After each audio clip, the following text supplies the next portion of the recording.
अगर मैं आपसे पूछूं कि इस चार्ट में मार्केट का ट्रेंड किस डायरेक्शन में जा रहा है तो आप प्रोबेबली अप ट्रेंड कहोगे, लेकिन क्या आपने इस ट्रेंड रिवर्सल को नोटिस किया? चलिए थोड़ा आसान शब्दों में सीखते हैं। देखो, अप ट्रेंड में मार्केट कंटिन्यूअसली हायर हाइस और हायर लोज बनाता है और इसी स्ट्रक्चर को मेंटेन करने की कोशिश करता है, लेकिन यहाँ पर मार्केट पिछले हाई को ब्रेक नहीं कर पाया और पिछले लो को ब्रेक कर दिया, which is a sign of trend reversal. अब यहाँ पर हम डाउन साइड का ट्रेड प्लान करने के लिए 1 मिनट टाइम फ्रेम चेक करेंगे। अब यहाँ पर देखो, market is in a consolidation और जैसे ही मार्केट इस कंसोलिडेशन को ब्रेक करेगा we will be placing a down trade. तो यहाँ पर काफी हाई मोमेंटम से मार्केट ने इस कंसोलिडेशन को ब्रेक किया है और हम यहाँ पर हमारा डाउन साइड का ट्रेड प्लेस कर देंगे।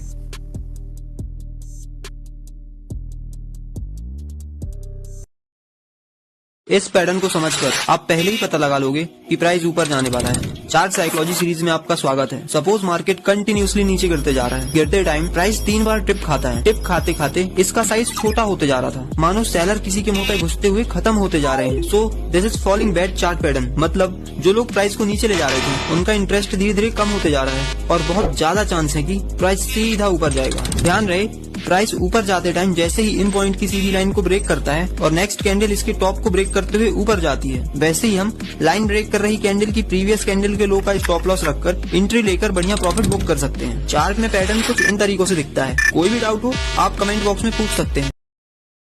आप यहाँ पे बाय करोगे या फिर सेल?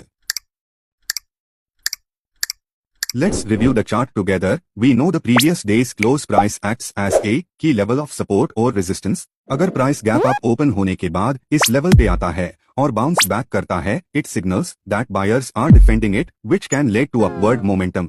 और प्राइस डे हाई ब्रेक कर रहा है, it also indicates strong buying pressure and signals that buyers are in control. Day high टूटने के बाद resistance becomes strong support level and offering buy opportunities on pullback, और साथ में मूविंग एवरेज 9 और MA15 showing bullish sentiments. Price repeatedly reversing from the 9 moving average shows it as a strong dynamic support or resistance. Now we make a entry for upside or support zone works as stop loss. Before entering into the trade, we have to observe the market from all aspects.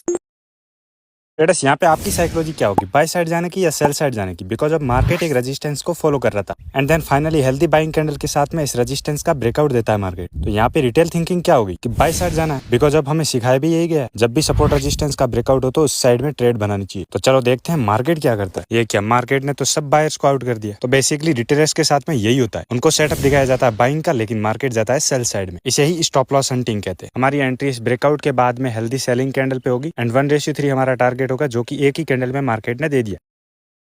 Because of market एक trend line को follow कर रहा है and overall market buying trend में and finally market उसी trend line पे आके एक हैमर कैंडल का फॉर्मेशन करता है। तो यहाँ पे रिटेलर्स की थिंकिंग क्या होगी, बाय साइड जाने की, क्योंकि हमें सिखाया भी यही गया है कि जब भी सपोर्ट पे आए तो बाय करो, रेजिस्टेंस पे सेल करो। तो चलिए देखते हैं मार्केट क्या करता है। ये क्या, मार्केट ने तो सब बायर्स को आउट कर दिया। इसे बोलते हैं ट्रैप ट्रेडिंग। हमारी एंट्री इस ब्रेकआउट के बाद में हेल्दी सेलिंग कैंडल पे होगी एंड 1:3 हमारा टारगेट होगा, जो कि एक ही कैंडल में मार्केट ने दे